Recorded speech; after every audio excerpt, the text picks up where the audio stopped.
Friends good evening. Today current affairs ఒకసారి చూద్దాం. Today first current affair వచ్చేసి యుద్ధ అభ్యాస్.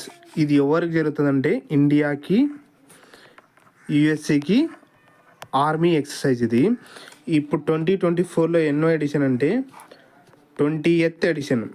ఇది ఒకటి గుర్తుపెట్టుకోండి. యుద్ధ అభ్యాస్ ఎవరికి జరుగుతుందంటే ఇండియాకి యుఎస్ఏకి ఆర్మీకి మధ్యలో.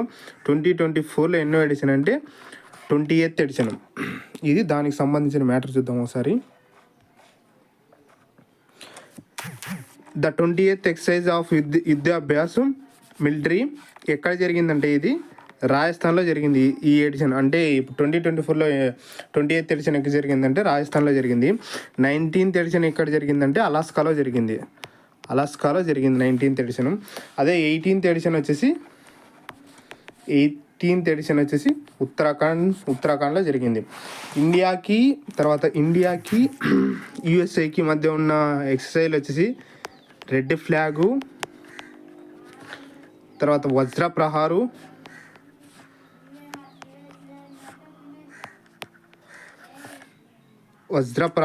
తర్వాత ఇంకొకటి వచ్చేసి తర్కాషు, మళ్ళీ అయిన తర్వాత యుద్ధ అభ్యాస్. ఇవన్నీ మనకి ఇండియాకి యుఎస్ఏకి మధ్యలో ఉంటాయి. మనము లాస్ట్ టైం కూడా 22nd ఎడిషన్ వరుణ అనేది డిస్కస్ చేసినాం. ఎక్కడ జరిగిందంటే మెడిటేరియన్ సీలో జరిగింది. ఇది ఇండియాకి ఫ్రాన్స్కి నావల్ ఎక్సర్సైజ్. మెడిటేరియన్ సీలో జరిగింది. ఇది దానికి సంబంధించిన first current affair. Second current affair next topic చూద్దాం. సెకండ్ వచ్చేసి Poba reserve forest in Assam, Dhemaji district అంటే త్వరలోన వైల్డ్ లైఫ్ శాంచురీగా నోటిఫై చేస్తారనమాట. ఇది అస్సాంలో ఎన్నోదంటే 17th. 7 national parks, 17th wild life sanctuaries. ఇది ఎక్కడ లొకేట్ ఉందంటే రైనీ ఫారెస్ట్ ఉంటుంది కదా, అంటే వర్షం పడే అడవుల్లోన ఇది నార్త్ ఈస్టర్న్ పార్ట్ ఆఫ్ అస్సాంలో ఉంటుంది. ఇది లొకేట్ అయ్యేది. దీని యొక్క రిజర్వ్ ఫారెస్ట్ వాస్ క్రియేటెడ్. ఎప్పుడు క్రియేట్ చేశారంటే రిజర్వ్ ఫారెస్ట్కి ఇప్పుడు దాన్ని 1924లో రిజర్వ్ ఫారెస్ట్గా క్రియేట్ చేసింటారు. దీని యొక్క మొత్తం ఏరియా వచ్చేసి 10,221 హెక్టార్స్. ఇది ఒకటి గుర్తుపెట్టుకోండి, 10,200 హెక్టార్స్. పోబా రిజర్వ్ ఫారెస్ట్ అనేది ఎక్కడ ఉందని అడిగితే పోబా వచ్చేసి అస్సాంలో ఉంటుంది. అస్సాంలో వైల్డ్ లైఫ్ శాంచురీగా నోటిఫై చేస్తున్నారు త్వరలో అని ఇది ఒకటి గుర్తుపెట్టుకోండి. ఇది second current affair. Okay, next topic వచ్చేసి భారత్ టెస్ట్ 2025. ఇది ఎక్కడ జరుగుతుందంటే నెక్స్ట్ ఇయర్ 2025లోన ఫిబ్రవరి 14 నుంచి 17 వరకు భారత్ మండపంలో జరుగుతుంది. భారత్ మండపం ఢిల్లీలో జరుగుతుంది. ఇందులో 5,000 పైగా ఎగ్జిబిటర్సు, తర్వాత more than 6,000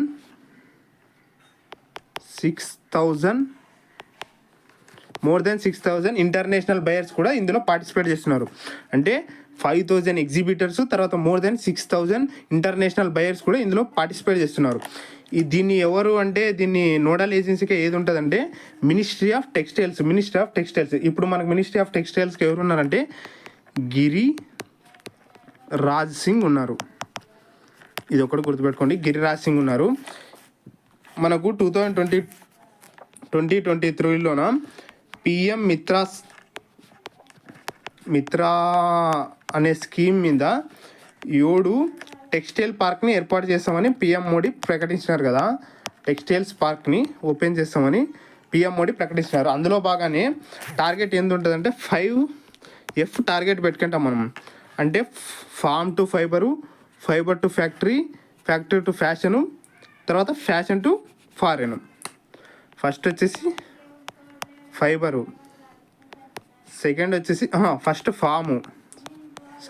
form, second fibre, తర్వాత థర్డ్ ఫ్యాక్టరీ, ఫోర్త్ వచ్చేసి ఫ్యాషను, తర్వాత ఫిఫ్త్ వచ్చేసి ఫారెన్. ఇది ఒకటి గుర్తుపెట్టుకోండి. ఇది దానికి 5Fకి సంబంధించి PM Mitra schemes.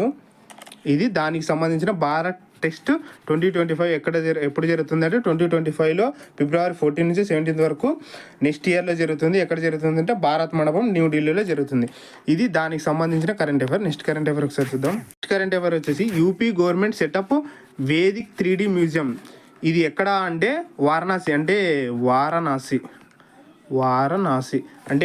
PM Narendra Modi constituency ఉందిగా వారణాసిలో ఈ యూపీ గవర్నమెంట్ అనేది వేదిక్ 3D మ్యూజియంని నిర్మించబోతుంది.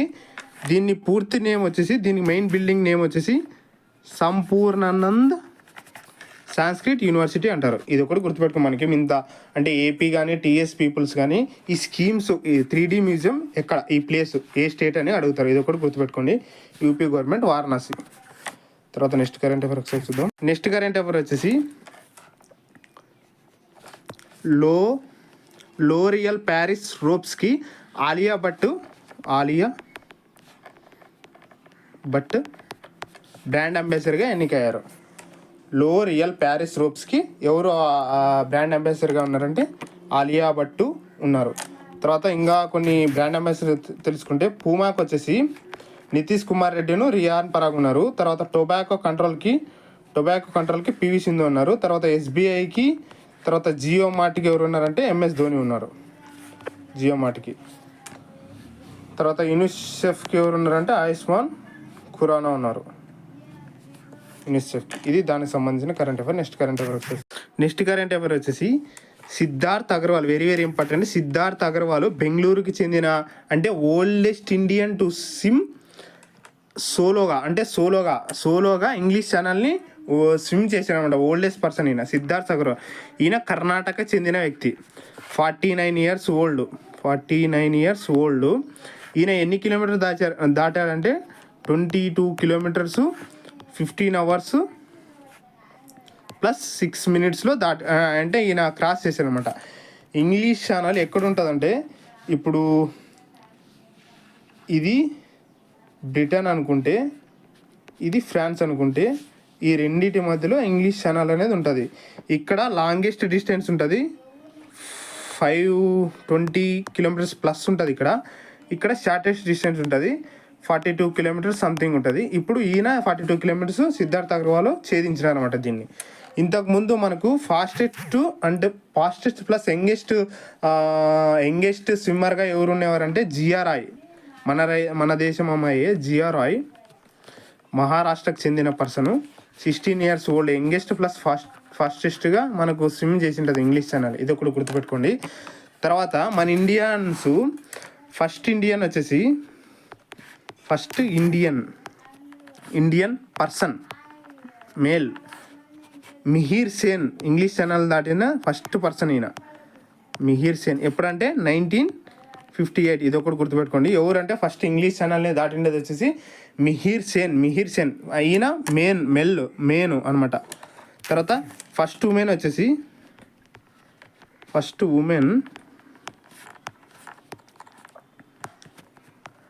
ఆర్తి సాహా. ఈమె ఎప్పుడు దాటిందంటే 1959లో దాటింది. ఆర్తి సాహా. ఇది దానికి సంబంధించిన కరెంట్ అఫైర్. సిద్ధార్థ్ అగర్వాల్ ఏ స్టేట్ అని అడుగుతారు. తర్వాత ఓల్డెస్ట్ ఇంగ్లీష్ ఛానల్ని దాటాడు. అదే యంగెస్ట్ వచ్చేసి జిఆర్ఐ మహారాష్ట్ర. ఇది దానికి సంబంధించిన కరెంట్ అఫైర్. తర్వాత నెక్స్ట్ కరెంట్ అఫైర్ వచ్చేసి పిఎం మోడీ రీసెంట్గా బ్రునై సింగపూర్ పర్యటన ఉన్నాడు కదా. అందులో భాగంగా బ్రునై పర్యటన అయిపోయిన తర్వాత సింగపూర్ పర్యటనలో ఈయన తిరువల్లూర్ కల్చరల్ సెంటర్ని అక్కడ ఎస్టాబ్లిష్ చేశారన్నమాట. కల్చరల్ సెంటర్ని అంటే ఒక ఆఫీస్ని సింగపూర్లో ఎస్టాబ్లిష్ చేశారు. ఇది ఒకటి గుర్తుపెట్టుకోండి. ఇండియాకి వచ్చే ఎఫ్డిఐలో టాప్ ప్లేస్ సింగపూర్ మ్యారిసెస్ ఉంటాయి. ఇది ఒకటి గుర్తుపెట్టుకోండి. సింగపూర్ మ్యారిసెస్ ఉంటాయి. తర్వాత ఇండియాకి ఎక్స్పోర్ట్స్ దాంట్లో ఎక్స్పోర్టర్గా సింగపూరు 6th ఎక్స్పోర్టర్గా లార్జెస్ట్ ఎక్స్పోర్టర్గా ఉంటుంది. ఇది ఒకటి గుర్తుపెట్టుకోండి సింగపూర్ గురించి. ఇది దానికి సంబంధించి తిరువల్లూర్ కల్చరల్ సెంటర్ ఎక్కడ సెటప్ చేశారంటే పిఎం నరేంద్ర మోడీ పర్యటనలో భాగంగా సింగపూర్లో సెటప్ చేశారు. ఇది ఒక్కటి గుర్తుపెట్టుకోండి. ఇప్పుడు బ్రునైకి కూడా ఫస్ట్ వెళ్ళారు కదా. బ్రునై 1984లో అంటే బ్రిటన్ నుంచి ఇండిపెండెన్స్ పొందుతుంది. ఇప్పటి వరకు 1984 నుంచి ఇప్పటి వరకు ఏ ఒక్క మన ఇండియన్ పిఎం కూడా బ్రునైని సందర్శించిందే లేదు. ఫస్ట్ టైం మన ఇండియన్ పిఎం సందర్శించాడు రీసెంట్గా. మోడీ సందర్శించాడు. ఇది ఒకటి గుర్తుపెట్టుకోండి. బ్రునైకి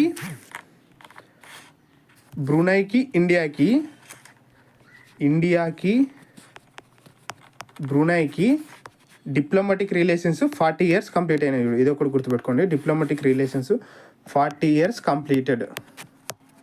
ఇది దానికి సంబంధించిన current affair. Next current affair వచ్చేసి రీసెంట్గా ఒక విన్యాసం అనేది India's first ever war exercise. ఇది విషాణు యుద్ధ అభ్యాస్ అంటారు. గుర్తుపెట్టుకోండి. విషాణు యుద్ధ అభ్యాస్ అంటారు. వైరస్ వార్ ఎక్సర్సైజ్ కూడా అంటారు. దీన్ని ఎక్కడ కండక్ట్ చేశారంటే అజ్మీర్ డిస్టిక్ రాజస్థాన్లో కండక్ట్ చేశారు. అజ్మీర్ డిస్టిక్లో కండక్ట్ చేశారు. ఇది దేంట్లో భాగంగా కండక్ట్ చేశారంటే నేషనల్ వన్ హెల్త్ మిషన్లో భాగంగా కండక్ట్ చేశారు. ఎక్కడ కండక్ట్ చేశారంటే అజ్మీర్లో కండక్ట్ చేశారు, Rajasthan. India's first ever war exercise అంటే దీని యొక్క ముఖ్య ఉద్దేశం వచ్చేసి మనకు నెక్స్ట్ వచ్చే పాండమిక్ అంటే ఉంటాయి కదా, పాండమిక్ డిసీజెస్, వాటిని ఎదుర్కోవడానికి ఎలా మనము సంసిద్ధంగా ఉండాలా, తర్వాత మన ఎలా ఇమ్యూనిటీని మనం పెంచుకోవాలనేది దీని యొక్క మెయిన్ ఉద్దేశం. విషాణు యుద్ధాభ్యాస్, వైరస్ వార్ ఎక్సర్సైజ్ అంటారు దీన్ని. ఇది ఒకటి గుర్తుపెట్టుకోండి, మెయిన్ ఇంపార్టెంట్. అజ్మీర్లో జరిగింది, రాజస్థాన్లో జరిగింది. నెక్స్ట్ కరెంట్ అఫైర్ ఒకసారి చూద్దాం. నెక్స్ట్ కరెంట్ అఫైర్ వచ్చేసి ఇండియాకి యుఏఈకి మధ్య సంబంధాలు అంటే ఆడిట్ విభాగంలో పరస్పర సంబంధాలు కోఆపరేషన్గా వాళ్ళకి సంబంధించిన ఆ పార్ట్నర్షిప్ ఎంఓయూ కుదుర్చుకున్నాయి అనమాట. ఇండియా యుఏఈ ఆడిటింగ్ విభాగంలో ఆడిటింగ్ విభాగంలో పరస్పర సంబంధం కోసం MoU strengthening public sector audit operation కోసం మనకు ఎంఓయూ కుదుర్చుకున్నాయి. ఇప్పుడు కాగ్ గురించి తెలుసుకుంటే ఇదొకటి గుర్తుపెట్టుకోండి. ఇదొకటే కాక ఫస్ట్ దీనితో పాటు కాగు ఎంఓయూ అంటే మన ఇండియన్ కాగు, తర్వాత ఈ అదర్ కంట్రీస్ కాగ్స్ ఏ దేశాలు ఎంఓయూ కుదుర్చుకుంటాయంటే నేపాలు, తర్వాత ఉజ్బెకిస్తాను, తర్వాత ఇందులో భాగంగానే సౌదీ అరేబియా, ఇప్పుడు యుఏఈ. ఇవి ఒకటి గుర్తుపెట్టుకోండి. ఈ కంట్రీస్తో మనము ఎంఓయూ కుదుర్చుకున్నమాట ఆడిటింగ్ విభాగంలో. ఇప్పుడు కాగ్ గురించి తెలుసుకుంటే కాగ్ ఆర్టికల్ ఎప్పుడు ఉంటుందంటే 148 నుంచి 151 వరకు ఉంటుంది. ఇప్పుడు ఫస్ట్ కాగ్ ఎవరు చేశారంటే ఫస్ట్ కాగ్ వచ్చేసి నరహరి రావు చేశారు ఫస్ట్. ఇప్పుడు ప్రజెంట్ ఎవరు ఉన్నారంటే మనకు గిరీష్ చంద్ర ముర్ము ఉన్నారు. ఈయన మయూర్గంజ్ కాన్స్టిట్యూన్సీ, ఒడిశా, సంతాల్ తెగకు చెందిన వ్యక్తి. ఇది దానికి సంబంధించిన కరెంట్ అఫైర్. కాగ్ అనేది టెన్యూర్ ఎప్పటి వరకు ఉంటుందంటే కాగ్కి, ఈసీఐకి, తర్వాత యూపీఎస్సికి టెన్యూర్ వచ్చేసి ఎంత ఉంటుందంటే 6/65 years. ఇది ఒకటి గుర్తుపెట్టుకోండి, ఓకేనా? 6/65 years. నెక్స్ట్ కరెంట్ అఫైర్ ఒకసారి చూద్దాం. నెక్స్ట్ కరెంట్ అఫైర్ వచ్చేసి రీసెంట్గా విశ్వశాంతి బుద్ధ విహార్ అనేది ద్రౌపది ముర్ము గారు ఎక్కడ ఆవిష్కరించారంటే మహారాష్ట్ర లాతూర్లో ఆవిష్కరించారు. విశ్వశాంతి బుద్ధ విహార్ ఎక్కడ ఆవిష్కరించారంటే మహారాష్ట్ర లాతూర్లో ఆవిష్కరించారు. ఇందులో భాగంగానే లార్డ్ బుద్ధ యొక్క స్టాచ్యూ అనేది అక్కడే ఇన్స్టాల్ చేశారన్నమాట. ఎంతంటే వెయిట్స్ వచ్చేసి 520 కిలోగ్రామ్స్. మళ్ళీ అయిన తర్వాత హైట్ వచ్చేసి 10.5 feet టాల్.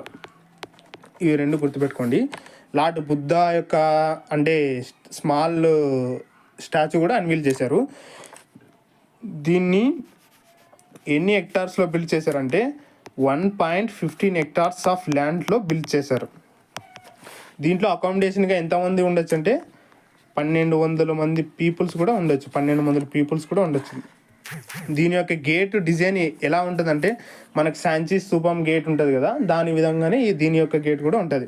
ఇది ఒకటి కరెంట్ అఫైర్. లేటెస్ట్ విశ్వశాంతి బుద్ధ విహార్ అనేది రీసెంట్గా ఎక్కడ లాంచ్ చేశారు, ఎవరు లాంచ్ చేశారు అంటారు. ఎవరంటే ఇప్పుడు ఎవరు ప్లేస్లోనో ప్రధానమంత్రి ఇస్తారు, తర్వాత హోమ్ మినిస్టర్ ఇస్తారు, డిఫెన్స్ మినిస్టర్ ఇస్తారు. ప్రెసిడెంట్ ద్రౌపది ముర్ము అని గుర్తుపెట్టుకోండి. తర్వాత ఎక్కడ లాంచ్ చేశారు, ఎక్కడ ఇనాగ్రేట్ చేశారంటే మహారాష్ట్ర లాతూర్లో. ఈ మహారాష్ట్ర లాతూర్లోనే ఏముంటుందంటే statue of knowledge, statue of knowledge, BR Ambedkar statue ఉంటుంది. బిఆర్ అంబేద్కర్ స్టాచ్యూ ఉంటుంది. ఇంకా మనకు స్టాచ్యూల గురించి తెలుసుకోవాలంటే చాలా ఉన్నాయి. ఎప్పుడన్నా ఆ టైం వచ్చినప్పుడు అవి కూడా క్లాస్లో చెప్తాను నేను. Okay friends, next current affair వచ్చేసి రీసెంట్గా ద్రౌపది ముర్ము గారు నేషనల్ టీచర్స్ డే అవార్డ్స్ని 82 మందికి ప్రకటించినారు. దీన్ని ఎవరి బర్త్డే సందర్భంగా ఇస్తారంటే సెప్టెంబర్ 20 సర్వేపల్లి రాధాకృష్ణ బర్త్డే సందర్భంగా ఇస్తారు. దీంట్లో అంటే ఎవరు ఎలిజిబుల్ అవుతారంటే 10 years ఎక్స్పీరియన్స్ సర్వీస్ ఉంటుంది కదా వాళ్ళకి, టీచర్ విభాగంలో వాళ్ళు దీంట్లో అంటే ఈ అవార్డుకి ఎలిజిబుల్ అవుతారు. దీంట్లో ఒక సర్టిఫికేట్ ఇస్తారు, తర్వాత 50,000 రూపీస్ క్యాష్ ప్రైజ్ ఇస్తారు, ప్లస్ సిల్వర్ మెడలు, ఒక సర్టిఫికేట్ కూడా ఇస్తారు. ఇది ఒకటి గుర్తుపెట్టుకోండి. ఇప్పుడు 2024లో ఎంతమందికి అన్వీల్ చేశారంటే 82 మందికి అన్వీల్ చేశారు. తర్వాత ఇక్కడ నో క్యాష్ ప్రైజ్ అని ఇస్తారు. అంటే స్టేట్మెంట్ వైజ్ అడిగినప్పుడు ఈ నేషనల్ టీచర్స్ అవార్డ్స్కి క్యాష్ ప్రైజ్ అనేది లేదని ఇస్తారు, కానీ ఉంది 50,000 అని గుర్తుపెట్టుకోండి. ఇది దానికి సంబంధించిన current affair. Next current affair ఒకసారి చూద్దాం. నెక్స్ట్ కరెంట్ అఫైర్ వచ్చేసి రీసెంట్గా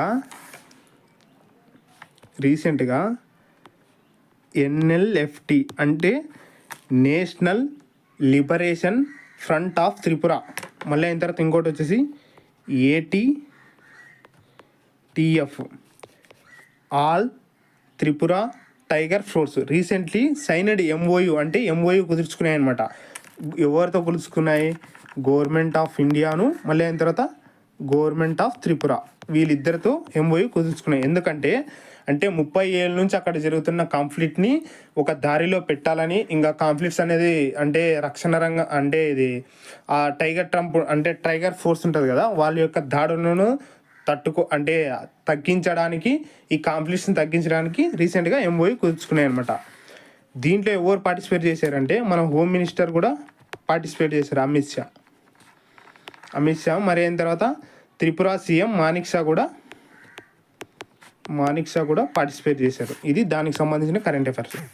దీన్ని ఎప్పుడు ఎస్టాబ్లిష్ చేశారంటే NLFTని 1989లో ఎస్టాబ్లిష్ చేశారు. ఎవరంటే ధనంజయ్ రింగ్ అనే అతను ఎస్టాబ్లిష్ చేశారు. నెక్స్ట్ కరెంట్ అఫైర్స్ చూద్దాం. నెక్స్ట్ కరెంట్ అఫైర్ వచ్చేసి రీసెంట్గా ప్రధానమంత్రి Narendra Modi first international solar festival అనేది ఎక్కడ ఇనాగ్రేట్ చేశారంటే న్యూఢిల్లీలో ఇనాగ్రేట్ చేశారు. దీన్ని ఎలా అడుగుతారంటే న్యూఢిల్లీలో ప్రత్యక్షంగా ఇనాగ్రేట్ చేశారా లేకపోతే విర్చువల్గా ఇనాగ్రేట్ చేశారనే స్టేట్మెంట్స్ అడుగుతాడు. లాస్ట్ టైం ప్రీవియస్ SI బిట్లో ఇదే క్వశ్చన్ ఇదే విధంగా అడిగాడు. అంటే ఇలాంటి క్వశ్చనే విర్చువల్గా ఇకోకున్నట్ల డైరెక్ట్గా ప్రత్యక్షంగా ఆయన వెళ్ళి సమావేశాన్ని లేకపోతే ఫెస్టివల్ని ఇనాగ్రేట్ చేశారా అని అడుగుతారు. ఇక్కడ ఏమన్నాడు? వీడియో కాన్ఫరెన్స్ ద్వారా. ఇక్కడ చూడు, విర్చువల్లీ అంటే వీడియో కాన్ఫరెన్స్ ద్వారా ఫస్ట్ ఇంటర్నేషనల్ సోలార్ ఫెస్టివల్ని ఇనాగరేట్ చేశారు విర్చువల్ పరంగా. ఇది ఒకటి గుర్తుకోండి, విర్చువల్ పాయింట్ అనేది మెయిన్ ఇంపార్టెంట్ కీవర్డ్ ఇది. తర్వాత India solar energy capacity last 10 yearsలో ఎంత ఇంక్రీజ్ అయిందంటే 32 fold వరకు ఇంక్రీజ్ అయిందంట. ఇది ఒకటి గుర్తుపెట్టుకోండి. ఇది ఇలాగే స్పీడ్ని కొనసాగిస్తే 500 GW నాన్ ఫాజిల్ కెపాసిటీ ఉంటుంది కదా, 2030 కల్లా మనం ఈజీగా టార్గెట్ చేయాలని దీంట్లో పేర్కొన్నాడు ఆయన. ఇది దానికి సంబంధించిన current affair. First international solar festival ఎవరు ఇనాగ్రేట్ చేశారంటే విర్చువల్గా ప్రధానమంత్రి నరేంద్ర మోడీ చేశారు. ఎక్కడ చేశారంటే న్యూఢిల్లీలో చేశారు. ఇది ఒక్కటి గుర్తుపెట్టుకోండి. ఓకే, నెక్స్ట్ కరెంట్ అఫైర్స్ చూద్దాం. IASCకి సంబంధించి కొన్ని కరెంట్ అఫైర్స్ చూద్దాం. IASCకి సంబంధించి స్టాటిక్ పాయింట్స్ చూద్దాం. ఫస్ట్ వచ్చేసి ఇంటర్నేషనల్ సోలార్ అలియన్స్ అనేది is an intergovernmental organisation. ఎప్పుడు లాంచ్ చేశారంటే 2015లో ఎస్టాబ్లిష్ చేశారు. ప్రైమ్ మినిస్టర్ ఆఫ్ ఇండియా, అప్పుడు ప్రెసిడెంట్ ఆఫ్ ఇండియాను, తర్వాత ప్రైమ్ మినిస్టర్ ఆఫ్ ఇండియాను, తర్వాత ప్రెసిడెంట్ ఆఫ్ ఫ్రాన్స్. ఇందులో మనకు అంటే COP21 సమావేశం జరుగుతుంది కదా, COP21 సమావేశం ప్యారిస్లో జరుగుతుంది. అక్కడ దీన్ని అగ్రిమెంట్ కుదుర్చుకొని 2015లోనే దీన్ని లాంచ్ చేశారు. దీని యొక్క మెయిన్ యొక్క ఐడియా వచ్చేసి 1 సన్ 1 వరల్డ్ 1 గిడ్. ఇది ఒకటి గుర్తుపెట్టుకోండి. దీంట్లో భాగంగా ఈ ఇనిషియేటివ్ని అంటే లాంచ్ చేశారు. 1 సన్ 1 వరల్డ్ 1 గిడ్, ఇది ఒకటి గుర్తుపెట్టుకోండి. యునైటెడ్ నేషన్స్లో ఉన్న అన్ని కంట్రీస్ ఇందులో అంటే చేరడానికి, ఐఎస్సీలో చేరడానికి అన్ని ఎలిజిబుల్గా ఉంటాయి. లాస్ట్ టైం వచ్చేసి 100th కంట్రీగా ఏది జరిగిందంటే పరాగ్వే జరిగింది. పరాగ్వే చేరింది. తర్వాత 119th కంట్రీగా రాటిఫై చేసుకునేది ఏదంటే మాల్టా. ఇది ఒకటి గుర్తుపెట్టుకోండి. ఐఎస్ఎస్ ఇంటర్నేషనల్ సోలార్ దీని యొక్క హెడ్ క్వార్టర్స్ ఎక్కడ ఉంటుందంటే గురుగ్రామ్ హర్యానాలో ఉంటుంది. ఇది దానికి సంబంధించిన current affair. Next current affair ఒకసారి చూద్దాం.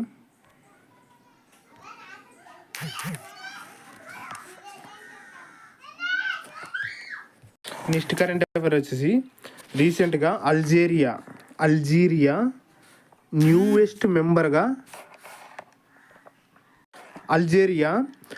మెంబర్గా ఎన్డీబీలో జాయిన్ అయింది. ఎన్డీబీలో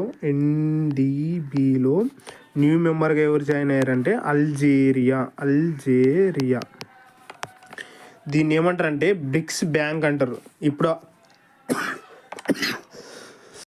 దీన్ని ఏమంటారంటే బ్రిక్స్ బ్యాంకు. ఇందులో మెంబర్స్గా ఎవరు ఉన్నారంటే ఇప్పుడు బి అంటే బ్రెజిల్, ఆర్ అంటే రష్యా, ఐ అంటే ఇండియా, సి అంటే చైనా, సౌత్ ఆఫ్రికా.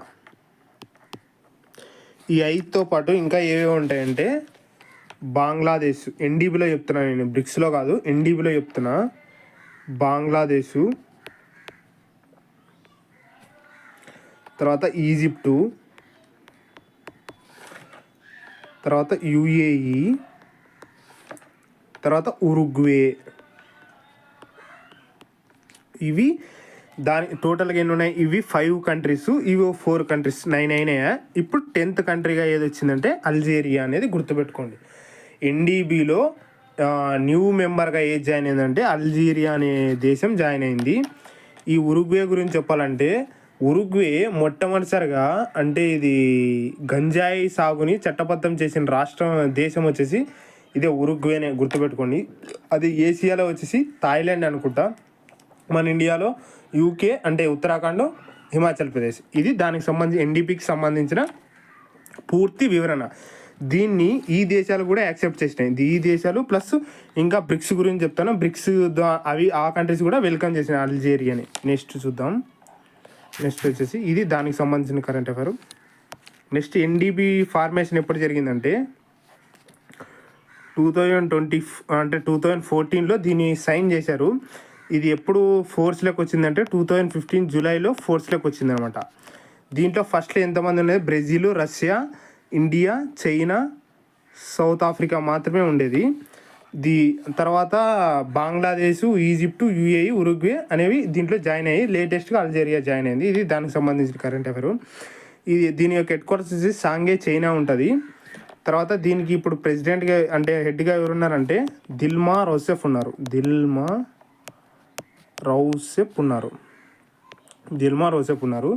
ఇప్పుడు బ్రిక్స్ గురించి తెలుసుకుంటే బ్రిక్స్లో ఇప్పుడు సభ్య దేశాలు వచ్చేసి బ్రిక్స్ టాప్ కంట్రీస్ ఉంటాయి. Brazil, Russia, India, China, South ఆఫ్రికానే కదా. వీటితో పాటు ఈజిప్టు బ్రిక్స్లో చెప్తున్నాయి. ఇప్పుడు బ్రిక్స్ బ్యాంక్కి డిఫరెన్స్ తెలుసుకోండి. ఈజిప్టు, తర్వాత యుఏఈ, మూడోది ఇథియోపియా, నాలుగోది ఇరాన్, ఐదోది వచ్చేసి సౌదీ అరేబియా. దీనికి ఇంకా అప్రూవల్ రాలేదు, పెండింగ్లోనే ఉంది. ఇది ఇంకా పెండింగ్లో ఉంది. ఈ 4 అయితే అంటే అప్రూవల్ అయిపోయినాయి. దాంతోపాటు ఇంకొకటి కూడా ఉండేది అర్జెంటీనా అని. అర్జెంటీనా కూడా చేరుతామని ఫస్ట్లో చెప్పింది అనమాట. తర్వాత ప్రెసిడెంట్ మారితే జేవియర్ మిల్లే మేము చేరమని అతను రిజెక్ట్ చేశారు బ్రిక్స్లోకి. ఇది దానికి సంబంధించిన టోటల్ ఇన్ఫర్మేషన్. బ్రిక్స్కి ఎన్డీబీకి ఉన్న డిఫరెన్స్ కనుక్కొని తర్వాత అందులో ఉన్న దేశాలు డిఫరెన్స్ ఉన్నాయి, అందులో ఉన్న కంట్రీస్ దేశాలు డిఫరెంట్గా ఉన్నాయి. అవి ఒకటి గుర్తుపెట్టుకోండి. ఇది దానికి సంబంధించింది. నెక్స్ట్ కరెంట్ అఫైర్స్ చూద్దాం.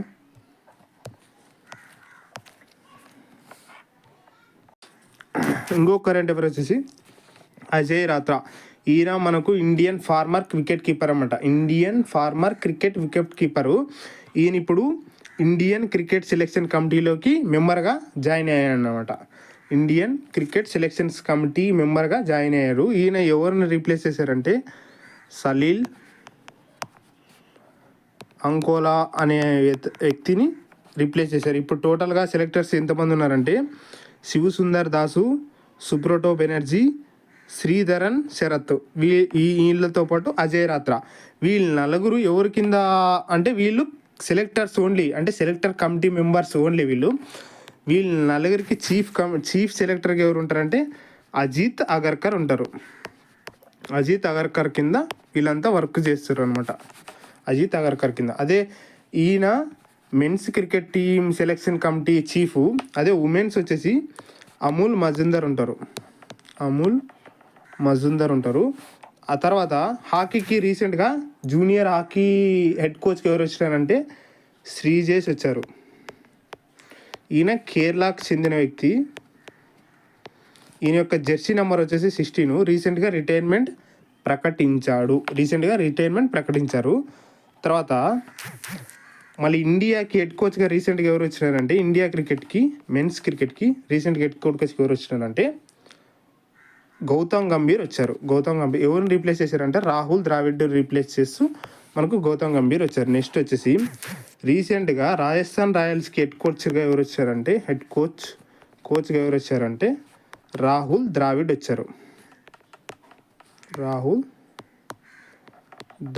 వచ్చారు. ఇది దానికి సంబంధించిన టోటల్ ఇన్ఫర్మేషన్.